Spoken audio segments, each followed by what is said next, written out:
సమాజానికి ప్రయోజనం కోసం ఒక సిస్టమ్ తీసుకురావడం, ఆ తర్వాత దాన్ని దుర్వినియోగం చేయడం సహజం. కార్పొరేట్ సోషల్ రెస్పాన్సిబిలిటీ సిఎస్ఆర్ ఇది ఎందుకు పెట్టారంటే, వందల కాదు వేల కోట్ల రూపాయల పెట్టుబడులు పెడతాయి అనేక కార్పొరేట్ సంస్థలు. అలా పెట్టుబడి పెట్టినటువంటి సందర్భంలో వాళ్ళకి భూసేకరణ దగ్గర నుంచి అనేక రకమైనటువంటి రాయితీలు లభిస్తుంటాయి. ఆ రాయితీలు లభించేటటువంటి సందర్భంలో వాళ్ళ వలన కొంతమంది జీవితాలు నష్టపోతూ ఉంటారు. అలా నష్టపోయేటటువంటి కుటుంబాలని ఆదుకోవడం కోసం అని చెప్పేసి అక్కడ ఒక వైద్య సదుపాయం ఏర్పాటు చేయడము, విద్యా సదుపాయం ఏర్పాటు చేయడము, ఇట్లాంటి సదుపాయాలు ఏర్పాటు చేయడం కోసమని అక్కడ ప్రజల నుంచి వాళ్ళ త్యాగం వలన ప్రయోజనం పొందుతున్నది కాబట్టి ఆ ప్రయోజనం పొందే సంస్థ సామాజిక బాధ్యత కింద ఆ ప్రాంతపు సమాజాన్ని ఉద్ధరించాలని సిఎస్ఆర్ కార్పొరేట్ సోషల్ రెస్పాన్సిబిలిటీ అనే విధానాన్ని తీసుకొచ్చి దాని కిందన ప్రతి సంస్థ తన వ్యాపారంలో ఇంతని సిఎస్ఆర్ పెట్టాలని చెప్పారు.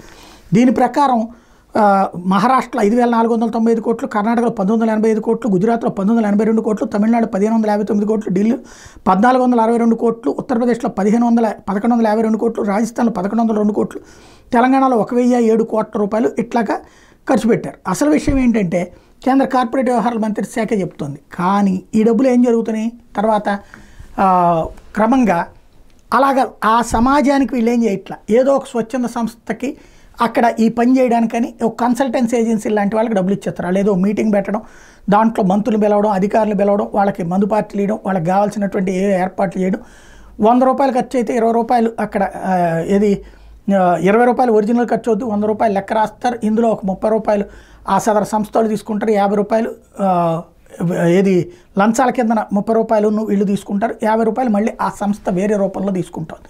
పేరుకి నడుస్తున్న నిజంగా అయితే కనుక కార్పొరేట్ సోషల్ రెస్పాన్సిబిలిటీ కింద వచ్చినటువంటి డబ్బుల్ని సమాజంలో ఎవరైతే నిజంగా దానివల్ల నష్టపోయినటువంటి వర్గాలకు ఇస్తే, ఖర్చు పెట్టి ఉంటే ఒక మత్స్యకారులు అద్భుతంగా బాగుపడేవాళ్ళు, షిప్ యార్డులు పెట్టినటువంటి సందర్భంలో దాని కింద వచ్చేటటువంటి కార్పొరేట్ సోషల్ రెస్పాన్సిబిలిటీ కింద ప్రతి మత్స్యకారుడి కుటుంబం నుంచి అందరినీ చదివించి ఉద్యోగ ఉపాధి అవకాశాలు కల్పిస్తే వాళ్ళకి వ్యాపారాలు పెట్టించడము, ఇట్లాంటివి చేస్తే వాళ్ళల్లో అసలు వాళ్ళు చేజార్చాల్సిన పరిస్థితి లేదు, లేదా ఈ వృత్తి మీద ఆధారపడాల్సిన పరిస్థితి. రైతులకు సంబంధించిన బిడ్డలకి అట్లాంటి అవకాశాలు కల్పిస్తే కనుక విద్యా ఉద్యోగ ఉపాధి అవకాశాలు అద్భుతంగా సాగుతారు.